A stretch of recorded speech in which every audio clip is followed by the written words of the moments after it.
Hi everybody. I would like to talk about the transactional analysis, which is one of the therapeutic approaches in social casework practice.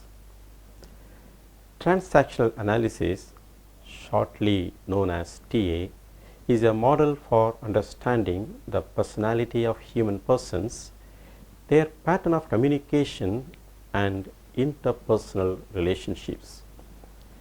Since originally it was meant to analyze the patterns of communication known as transactions, it got the name transactional analysis. Eric Berne, a Canadian psychiatrist who was a psychoanalyst, founded this model.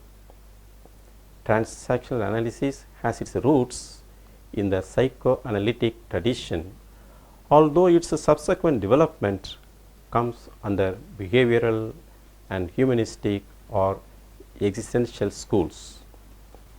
Mostly, transactional analysis is classed among the humanistic schools because of its emphasis on personal responsibility, equal relationship between the client and the caseworker, and the intrinsic worth of the person. At the end of this talk, you will be able to understand the philosophical assumptions of transactional analysis, gain a good grasp of the theoretical framework of transactional analysis, learn the monitoring of the parent, adult and child, and know the life positions. Let me mention the philosophical assumptions of transactional analysis. There are three philosophical assumptions. People are okay, everyone has a capacity to think, and people decide their own destiny, and these decisions can be changed. Let me briefly explain these assumptions. People are okay. Everyone, irrespective of his or her race, age, gender, religion, or any other personal feature, has intrinsic worth, value and dignity. Everyone has a capacity to think. Unless one is severely brain damaged, one has a capacity to think, and it is the responsibility of each of us to decide what he or she wants of life, and therefore each of us will ultimately live with the consequences of what one has decided. People decide their own destiny, and these decisions can be changed. The strategies decided in early childhood influence the individuals in such a way that when one engages in apparently self-defeating behaviors or repeatedly feels painful feelings, one is presumed to be following the strategies decided in early childhood. For the child, the strategies he or she was using were the best ways of surviving and getting his or her needs met. People and situations may exert a great pressure on the individual, but it is always the individual who decides to conform or not to conform to the pressures, and therefore one is held responsible for his or her feelings and behavior. Let me now outline the theoretical framework of transactional analysis. The theoretical framework contains key ideas that are central to the transactional analysis approach. The ego state model, which is also known as a PAC model, states that every person has three levels of ego state. An ego state is a set of related behaviors, thoughts and feelings. It is a consistent and coherent pattern of thinking, feeling and behaving. These sets are named as parent, adult and child. Let me describe the parent ego state. The parent ego state is a way of thinking, believing, feeling and acting similar to that of our parents. Usually, this state develops during the first 5 years of life. The parent is based upon the brain's recordings of one's real parents or those who were in the place of one's parents. The parent ego responds immediately and automatically to childlike behavior and to various situations requiring a take charge response. The parent can be subdivided into nurturing parent and critical parent. Nurturing parent supports and helps others by reassuring and doing things for them, maintains traditions and rules of culture, and protects the weak, fearful, and ignorant by standing up for them. The critical parent establishes rules of conduct and sets limits in a commanding tone of voice, enforces the rules by quoting them in a confident or demanding tone of voice, teaches manners and socialization by rewards and punishments, and judges who or what is right for oneself according to the admonitions and regulations stored in the memory. Therefore, the content of the parent ego state is made up of all that has been taught in the form of opinions, faith, beliefs, customs, manners, morals, culture, traditions, controlling, nurturing, and protecting. Now let me explain about the child ego. The child ego state contains one's basic desires and needs and the recordings of the feelings and reactions one had as a child. This state also develops during the first 5 years of life. The child ego state is subdivided into natural child or free child and adapted child. The adapted child can be again subdivided into rebellious child and compliant child or obedient child. The natural child is uncensored, prone to break conventions and rules, to act without thinking about consequences, energetic, always moving, exploring, doing things, sensuous, always feeling, touching and smelling things, creative, filled with new ideas and ways of doing things, affectionate, adventurous and fun-loving. The adapted child makes its response when others are acting like a parent to itself. It is filled with feelings in its responses to people, objects and events. The compliant child conforms to the demands placed on it. Sometimes it fears people and things and seeks protection or nurturing. It asks for permission and suggestions to do the right thing. It believes in magic and feels that some people have magical power over itself and thus is superstitious. The rebellious child rebels against authority, parenting and rules and regulations. Sometimes it procrastinates when given directions, orders or deadlines. There are times when it withdraws, sulks or harbors a grudge towards people who give orders, make judgments and behave like a parent. Let me now mention about the adult ego state. The adult part of the personality begins to develop when a person is about a 10-month-old child.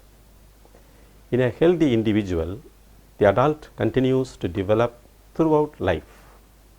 The adult is the data processor, the scientific part of the personality. It processes current and objective information about the world. It is responsible for most activity and work such as driving a car, solving a problem or learning a skill. Secondly, it edits the recordings of the parent and the child when they contain inaccurate data. In short, it is a way of acting, feeling and believing that is objective in the present, computing and managing new data. Let me discuss about monitoring parent, adult and child. The parent is not all good or all bad, and likewise the adult and the child. Hence, there is a need to monitor the parent, adult and child. Monitoring the parent means we may have acquired different types of parental attitudes, in the sense that when we are in our parent ego state of taking charge of a situation, we manifest certain attitudes and behavior patterns. There are 6 types of unhealthy parents: inconsistent parent, conflicting parent, uninvolved parent, super organized parent, over needy parent, indecisive parent. Let me make a brief mention of each of these types. Inconsistent parent. There may be a discipline in the family which everyone has to respect, and suddenly, for no apparent reason, that discipline may be overlooked.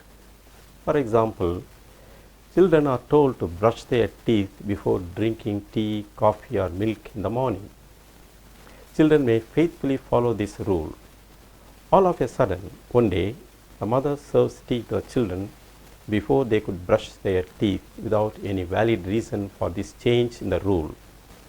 This might confuse the children with regard to the validity of a rule, and when they assume the parent ego state later, they will be inconsistent with regard to policies to be followed. Conflicting parent. There may be a conflict between the parents over one and the same issue. For example, the father may insist on spending money for a rather comfortable life, but the mother may be more interested in saving money. This conflict may be an open fight in the family. The children who observe the conflict imbibe such a conflicting attitude that later, when they are in their parent ego states, they follow a decision and after a while follow the opposite decision, thus oscillating between 2 conflicting decisions.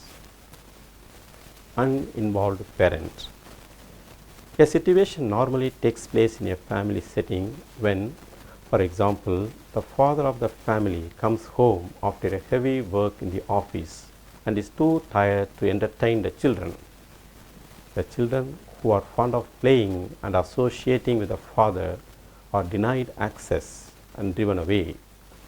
The children think unconsciously that to be a parent is not to involve with the children. Thus, when the children get into their parent ego states, they will keep their dependents at arm's length. Super organized parents. Children need to do their work that they are capable of doing, and parents could facilitate them to do their work but not take over. At times, parents, out of anxiety for the child, take over the tasks of children and do not allow them to grow. This has its effect on their children in later life. When children grow up and have to be parents, they will poke their nose in every work they assign to their wards because their parents themselves were super organized. Over needy parents. Usually, children are in need of assistance and they need to be served. If parents demand the whole time that they should be served by children, then children get the impression that they need to get assistance from the people placed under them when they happen to be in charge of them. Indecisive parents. If parents have difficulties in making decisions and delay their decision, then their children, while being in their parent ego states, will be indecisive and procrastinate their decision making. Let me tell you about educating the adult. The adult ego state is the intelligent part of our personality, but at the same time, it needs to be educated so that it is abreast of time. First of all, it needs to learn appropriate parent, adult, and child behavior. Secondly, it can referee when there is a conflict between the parent and the child. Thirdly, it needs to protect the child when it is threatened, especially by the critical parent. Fourthly, it needs to set reasonable goals to be achieved instead of idealistic goals. The adult may have been contaminated by irrational beliefs from the part of the parent and inappropriate feelings from the child. Therefore, it needs to root out irrational beliefs by challenging the parent and change the inappropriate feelings of the child by dealing with them. Now I am going to mention about caring for the child. Caring for the child can be done from the parent, the adult, and the child. Taking care of the child by the parent is done first of all by recognizing the needs of the child. One can activate one's parent and get the care one wants. For example, if your mother used to give you a glass of orange juice when you were sick, now you could do the same by preparing the juice by yourself and enjoy drinking it. The adult can assure that one need not be perfect, yet can do excellently. It is all right to be vulnerable and to need others. It is all right to take one's own time. It is all right to do one's best. It is all right not to please others at times, and it is all right to respect one's own feelings. Let me now describe the transactions. Whenever I communicate with someone, it is always from any one of my ego states addressed to that person's any particular ego states. Likewise, I also receive a message from any particular ego states of that person addressed to any one of my particular ego states. This exchange of communications is known as transaction. If, for example, I address from my adult ego state to your adult ego state, and I receive a reply from your adult ego state to that of mine, then it is said to be a complementary transaction. On the contrary, when I address you from my adult ego state to your adult ego state, and I receive a reply from your parent ego state to my child ego state, then the transaction is cut, in which case it is called crossed transaction. If, for example, my social transaction is from my adult ego state to that of your adult ego state, but unconsciously I am communicating to you from my child ego state to your parent ego state, then it is called an ulterior transaction. Here, the person is playing the game of kick me from the victim's role. It is called ulterior transaction. All the transactions of the psychological games are essentially unconscious and therefore ulterior. The person himself or herself is not aware of the unconscious motive behind. There could also be a hidden transaction which is a conscious process. Two students have an understanding that when they invite each other to go to the library, it is to the theatre that they intend to go. Thus, one goes to the house of another and calls him to accompany him to the library. Here, both the students are aware of their motive, but not the others. It is called a hidden or coded transaction. Let me tell you about strokes. A stroke is a unit of transaction involving acceptance or non-acceptance of, or recognizing or non-recognizing an individual. Two basic hungers of all human beings are the hunger for sensory stimulation and for psychological stimulation or recognition. All of us need an adequate supply of strokes for maintaining our physical and mental well-being. Strokes can be positive or negative, physical or psychological, and conditional or unconditional. Discounting also is a kind of stroke by which we lessen the value of someone or what he or she has done.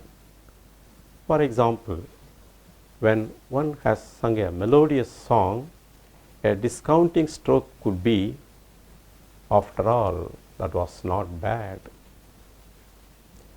Indifference is a stroke that strikes the very existence of an individual. In indifference, the existence or non-existence of another individual does not matter. Actually, the opposite of love is indifference. When indifference sets in a relationship, the relationship is in jeopardy. Let me now tell you about time structuring.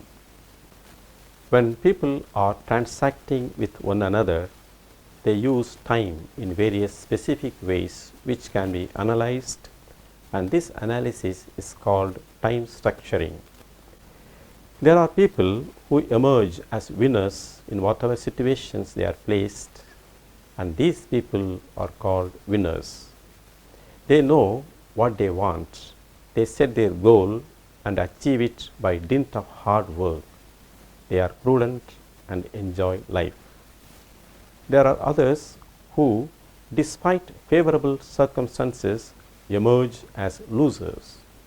The losers never put up any hard work and even set their own downfall by unconscious motivation.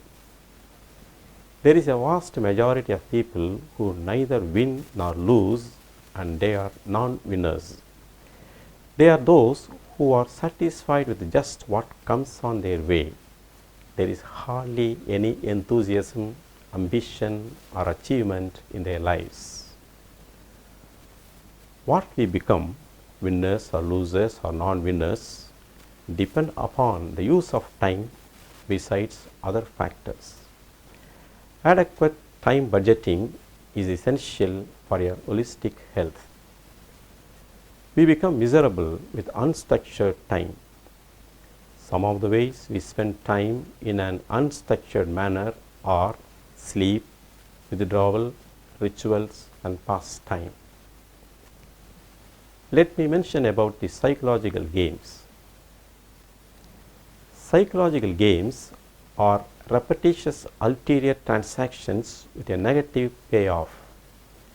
There are people who pick on others. Most of their time is spent that way. It is a need in them that they come down heavily on others. They play the role of a persecutor. There are people who want to be picked on by others. They place themselves in such a position that others automatically take the position of a persecutor and put them down. They play the role of a victim. There are also people who wait for someone to persecute a victim and suddenly enter the scene and rescue the victim from the clutches of the persecutor. They play the role of a rescuer. In a typical game pattern, each of these players keeps changing his or her role. For example, there is a persecutor who persecutes a victim, and a rescuer rescues that victim. The rescuer persecutes a persecutor and makes him a victim. The persecutor becomes a victim and the rescuer a persecutor. Thus, it can go on rotating while each one keeps changing his or her role. If a person spends most of the time playing psychological games, then he or she is not going to be psychologically sound. And this might in turn, because of the mind-body relationship, affect one's physical health.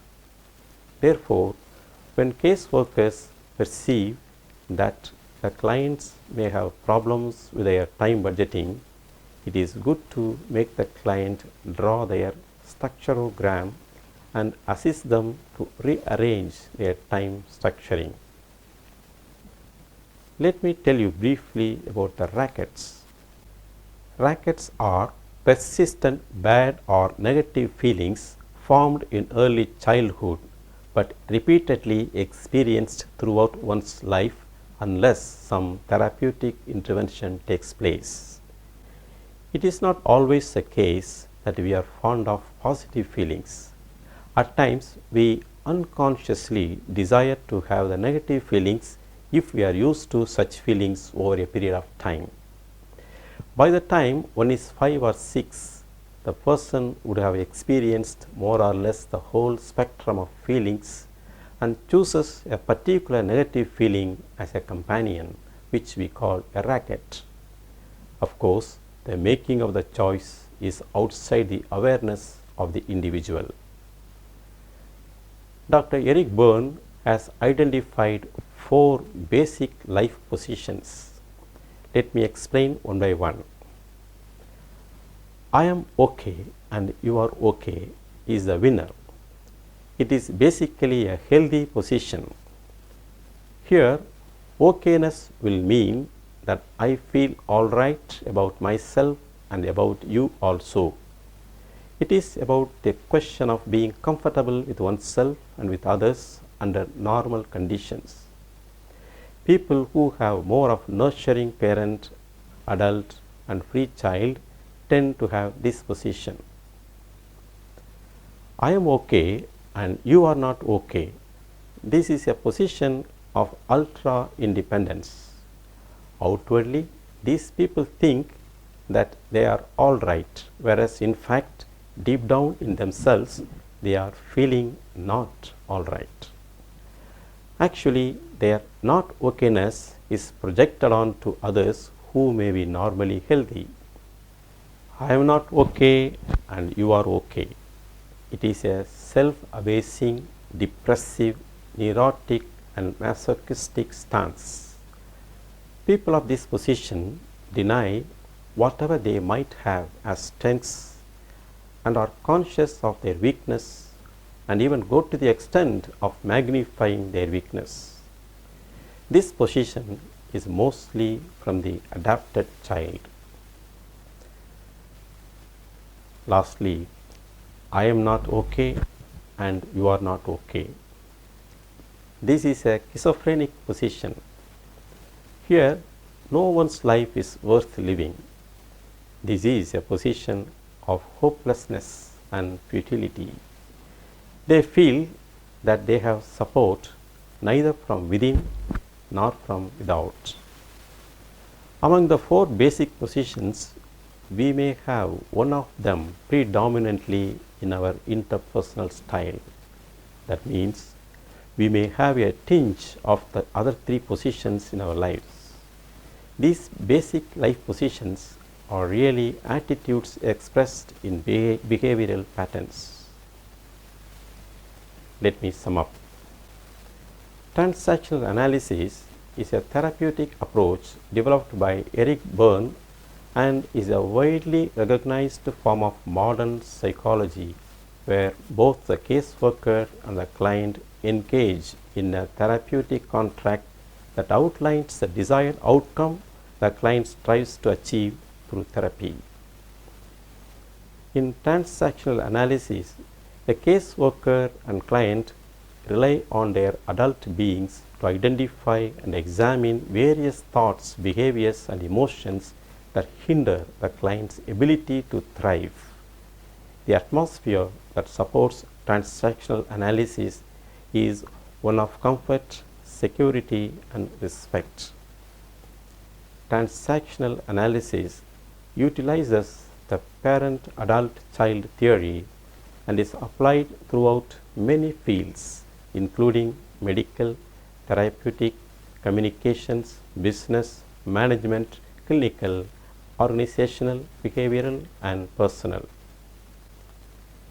Let me sign off now and hope to see you in another session. Thank you.